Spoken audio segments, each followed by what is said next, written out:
accept the light of Christ. African Americans were only allowed to sit in the back of buses. They separated folks in bathrooms. Blacks were not allowed to eat in all the same restaurants as whites. They make African Americans to be second-class citizens. It's March. Hurry again! This kid's amazing. Defeats Gonzaga. The slipper still fits.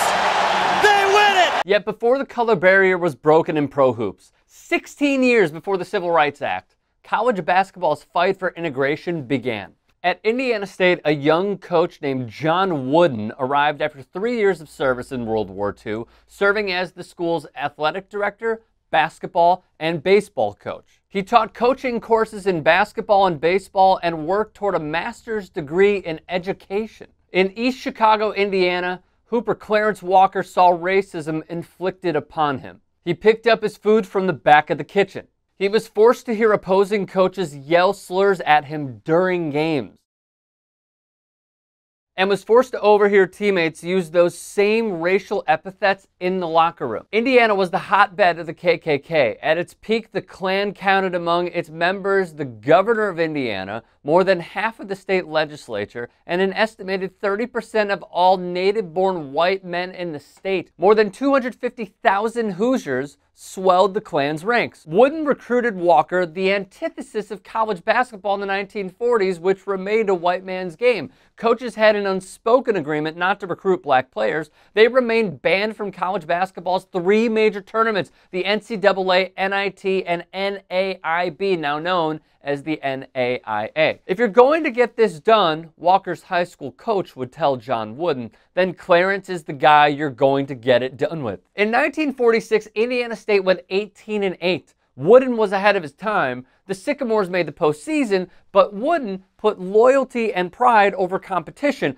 telling the Terre Haute Tribune-Star that Indiana State was unable to accept due to a conflict with college final examinations. I was being asked to participate in segregation, the coach would later write. That's not what Dad taught me. The following season, during a game, Walker wrote in his diary, "A big fellow and I went up for a rebound. We both came down with the ball. He could not take the ball from me, and I could not take it from him. Just before the whistle blew for a jump ball, the coach or one of the boys hollered, 'Jerk that N-word's head off.'" It was inescapable. In the locker room, Walker overheard his own teammate, Mac, say the N-word. Racism was still alive and they weren't concealing it. Even with black players banned, his teammates passed around a piece of paper everybody was signing except him. It was an entry form into the NAIB tournament, a national tournament where every athlete in the region desires that he can be able to play. His teammates were excluding Walker, leaving him at home. He was crushed. Out of nowhere in March of 1948, the NAIB board voted 7-2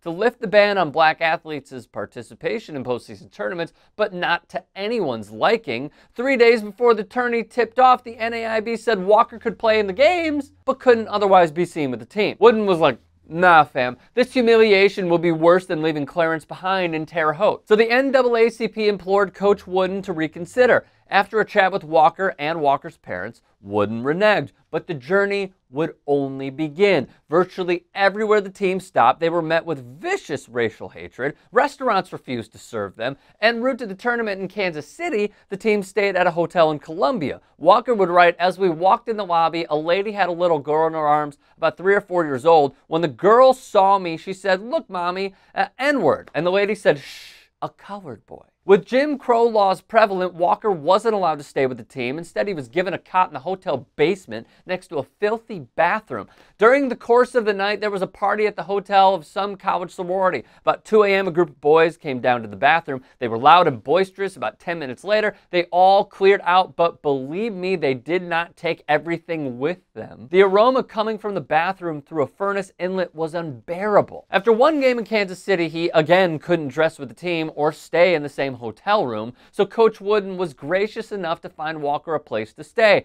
a Baptist minister's home in Kansas City. Microcosmic of the times of oppressing black people in America, Walker quietly broke the color barrier. The newspapers of the day hardly noticed. Walker became the first of his race to see action in the 10-year-old tournament, was the final line of the game story in the following day's Indianapolis Star. Neither the Kansas City Star nor Terre Haute Tribune mentioned it at all. Indiana State had an impressive run, making the championship game against Louisville. Walker scored 3 points in a Sycamore loss. Again, on their way back to Terre Haute, Walker was mandated to separate from the team, sleeping in the basement of the hotel. Clarence Walker was a quiet, thoughtful man. He would serve in the Korean War, earning a Purple Heart after getting shot in the arm. Clarence Walker is an icon. He is a legend. He paved the way. The year after Walker broke the color barrier for postseason tournaments, in 1949, 3 teams brought black players to Kansas City. A year later, City College of New York won both the NIT and NCAA with 2 black starters. The signature breakthrough, though, arrived in 1966 when Texas Western upset Kentucky in the NCAA final with an all-black starting 5.